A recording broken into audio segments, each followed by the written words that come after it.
మాజీ మంత్రి విడదల రజనీ పట్ల చిలకలూరిపేట రూరల్ సీఐ సుబ్బానాయుడు అనుచితంగా ప్రవర్తించారంటూ విశాఖలో వైసీపీ శ్రేణులు నల్ల బ్యాడ్జీలతో నిరసన వ్యక్తం చేశాయి. జీవీఎంసీ గాంధీ విగ్రహం వద్ద ఆ పార్టీ జిల్లా అధ్యక్షుడు కేకే రాజు ఆధ్వర్యంలో పలువురు నేతలు పాల్గొని కూటమి ప్రభుత్వానికి వ్యతిరేకంగా నినాదాలు చేశారు. కక్షపూరితమైన రాజకీయాలు చేయడం ఎంతవరకు సమంజసమంటూ కేకే రాజు, మాజీ ఎమ్మెల్యే కరణం ధర్మశ్రీ, మహిళా నేత పేడాడ రమణకుమారీలు ఆందోళన వ్యక్తం చేశారు.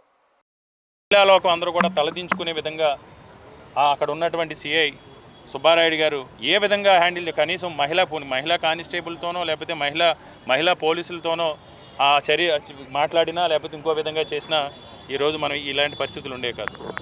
చాలా దుర్మార్గంగా ఆవిడని కారులోంచి బయటికి లాగి రెక్క పట్టుకుని ఆవిడని పక్కకు దోసి ఆవిడ కారు మంత్రి గారు ఆ మహిళా నాయకురాలకు సంబంధించిన కారులో చాలా దౌర్జన్యంగా చొరబడి వెనకాల ఉన్నటువంటి ఆవిడ సంబంధించిన పిఆర్ఓని అరెస్ట్ చేసే ప్రయత్నం చేయడం జరిగింది. దీన్ని మేము వైఎస్ఆర్ కాంగ్రెస్ పార్టీ తరఫున తీవ్రంగా ఖండిస్తున్నాం. ఎందుకంటే ఈరోజు మహిళల్ని ప్రతి చోట కూడా గౌరవించుకుంటాం. ఈరోజు జగన్మోహన్ రెడ్డి గారు 2019 నుంచి 2024 ఆయన 5 సంవత్సరాల పాలనలోనూ కూడా మహిళలకి ఏ విధంగా ఎంత ప్రాధాన్యత ఇచ్చారు, మహిళా సాధికారత ఏ విధంగా సాధించారని మనందరూ కూడా చూసాం. ఒకవైపు వైఎస్ఆర్ కాంగ్రెస్ పార్టీ హయాంలో మహిళలు ప్రాధాన్యత ఇచ్చి మహిళా శక్తిని, మహిళల యొక్క ఆర్థిక స్వావలంబనకి జగన్మోహన్ రెడ్డి కృషి చేస్తే ఈరోజు చంద్రబాబు నాయుడు గారు కుట్రపూర్తి ధోరణిలో మహిళలందరినీ కూడా అగౌరవపరిచే విధంగా చేయడం తీవ్రంగా ఖండిస్తున్నాం. ఎట్టి పరిస్థితుల్లో ఆ అధికారిపై చర్యలు తీసుకునే వరకు కూడా ఈ పోరాటాలు వైఎస్ఆర్ కాంగ్రెస్ పార్టీ కొనసాగుతుంటుంది. అలాగే మహిళలందరూ కూడా నిలదీసే కార్యక్రమం, నిరసన కార్యక్రమాలు ఇటు నిన్న అనకాపల్లి జిల్లాలో జరిగింది, ఈరోజు విశాఖపట్నం జిల్లాలో జరుగుతుంది, మన్యం జిల్లాలో కూడా ఈరోజు జరిగింది, పాడేరు అల్లూరు సీతారామన్ జిల్లాలో జరిగింది. ఇలా మహిళలందరూ కూడా చేస్తున్నటువంటి దాన్ని సమాధానం చెప్పాల్సిన బాధ్యత కూటమి ప్రభుత్వానికి, ముఖ్యంగా చంద్రబాబు నాయుడుకు ఉందని ఈ సందర్భంగా తెలియజేస్తూ, నిన్న గుంటూరు జిల్లా చీరాల నియోజకవర్గంలో సిఐ సుబ్బారాయుడు గారు చేసినటువంటి ఘాతకం చూసిన తర్వాత మా రాష్ట్ర పార్టీ సూచనల మేరకు ఈరోజు మా నగర అధ్యక్షులు కేకే రాజు గారి ఆధ్వర్యంలో పెద్ద ఎత్తున కార్పొరేటర్లు, పెద్ద నాయకులు అందరూ కూడా మహిళా సోదరీమణులు స్వచ్ఛందంగా ఈరోజు పాల్గొని చేస్తున్నటువంటి నిరసన కార్యక్రమం ఇది. చాలా దురదృష్టకరం ఇట్లాంటి కార్యక్రమాలు చేసుకోవాల్సిన పరిస్థితి రావటం. ఒక బీసీ మహిళ, ఒక దళిత మహిళ అయినటువంటి ఎంపీటీసీ మీద కూడా అదేవిధంగా అర్ధరాత్రి 3 గంటలకు వెళ్ళి అరెస్ట్ చేశారు ఆవిడ్ని.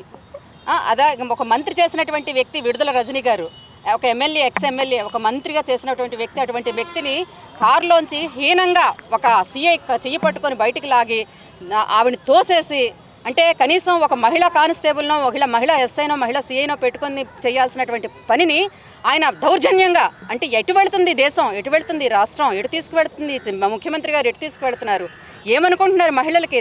మీ ఒక పక్క చూస్తే మహిళల మీద దౌర్జన్యాలు, మహిళల మీద అగాధ్యాలు, మహిళలకు రక్షణ లేదు, మహిళల కోసం ఆలోచించే నాదుడే లేడు ఈ ప్రభుత్వంలో.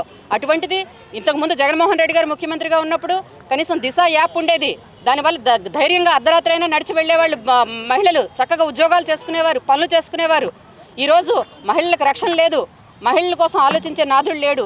ఇటువంటి ఘోరమైనటువంటి ప్రభుత్వంలో ఈరోజు ఉన్నాము. ఈ కూటమి ప్రభుత్వం ఏం ఆలోచిస్తుంది? మేము ఈరోజు అంటే సీఐని చూసినప్పుడు, పోలీస్ అధికారిని చూసినప్పుడు ఆయన పోలీస్ అధికారా లేకపోతే టీడీపీ కూటమి కార్యకర్త అన్నది డౌట్ వస్తూ ఉంది.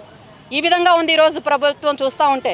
అందువల్ల మేమందరం కూడా ఒకే గొంతుతో అందరం కలిసి అడిగేది ఒకటే, ఆ సీఐని సస్పెండ్ చేయండి, మహిళలకు రక్షణ కల్పించండి. మీ ఏవైతే అంటే పట్టుదలతో మీరు ముందుకు వెళ్ళి ఉన్నటువంటి మా వైసీపీ ప్రభుత్వంలో పదవులు చేసిన వాళ్ళని మీద ప్రతీకారం తీర్చుకునేటువంటిది కరెక్ట్ కాదు అని చెప్పి సందర్భంగా తెలియజేస్తూ, మరి మమ్మల్ని అందరినీ బతకడానికి అవకాశం ఇవ్వండి, మహిళలకు ముఖ్యంగా రక్షణ కల్పించండి అని చెప్పి మేము ఈ సందర్భంగా తెలియజేస్తూ, సీఐని మీరు సస్పెండ్ చేయాలి వెంటనే. పోలీసు వ్యవస్థని అంటే చాలా అది పోలీసు వ్యవస్థకే ఒక చెడ్డ పేరు తెచ్చినటువంటి కార్యక్రమం అని చెప్పి ఈ సందర్భంగా తెలియజేస్తా ఉన్నాం.